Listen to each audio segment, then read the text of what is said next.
Hello everyone, আসসালামু আলাইকুম। আপনারা সবাই কেমন আছেন? আশা করি ভালো আছেন। কাছে কিংবা দূরে যে যেখান থেকে আমার ভিডিও দেখছেন আপনাদেরকে জানাচ্ছি আন্তরিক ধন্যবাদ। আমি ফিরে এসেছি আপনাদের মাঝে নতুন একটি রেসিপি নিয়ে। তো আজকে আমি রান্না করব চিকেন কোরমা। কড়াইতে তেল দিয়ে দিয়েছি, তেলটা গরম হয়ে গিয়েছে। এখন দিয়ে দিব গরম মশলা আস্ত, দিয়ে দিব পেঁয়াজ বাটা,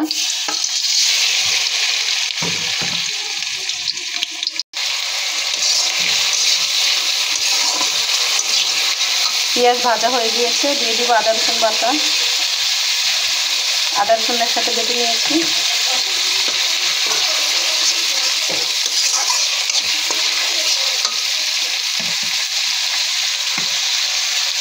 দিয়ে দিব জিরা বাটা, ভালো করে কষিয়ে নিব। দিয়ে দিব কিছুটা গরম পানি, দিয়ে দিব সামান্য লবণ, কারণ মাংস আমি আগে থেকে লবণ দিয়ে সবজি দিয়ে ম্যারিনেট করে রেখেছি, এই জন্য লবণটা একটু কমিয়ে দিয়েছি। দিয়ে দিব মরিচের গুঁড়ো,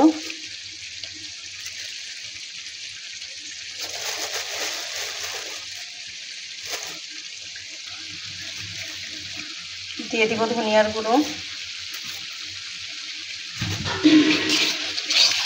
মশলাটা ভালো করে কষিয়ে নিব। এখন দিয়ে দিব বাদাম বাটা। আমি এখানে কাঠবাদাম দিয়েছি, ভিজিয়ে রেখে বেটে নিয়েছি। তো ভালো করে মশলাটা কষিয়ে নিব। দিয়ে দিব কিছুটা গরম মশলার গুঁড়ো।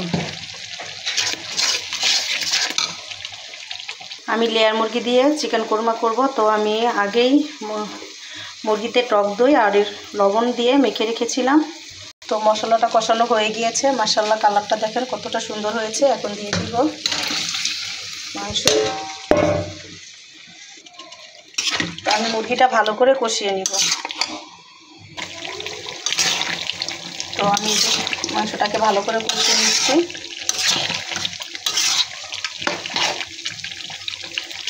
আসলে এক একজন এক একভাবে রান্না করে, তো আমি এইভাবে সাধারণভাবে সবসময় রান্না করি বা রান্না করার চেষ্টা করি। ঘরোয়াভাবে, ঘরে যে মশলা থাকে এইভাবে আমি রান্না করি। দিয়ে তো ভালো করে আমি কষিয়ে নিব মাংসটাকে।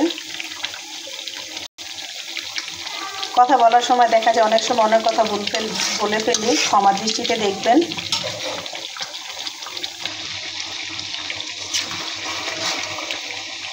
কষানো হয়ে গিয়েছে, এখন দিয়ে দিব সিদ্ধ হওয়ার জন্য কিছুটা গরম পানি।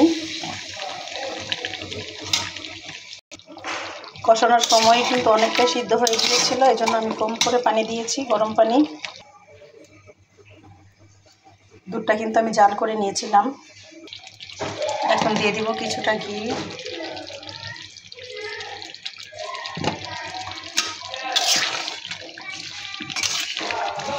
তো আমি এভাবে সাধারণভাবে রান্না করি। মাশাআল্লাহ লবণ চেখে দেখলাম খুবই মজাদার হয়েছে।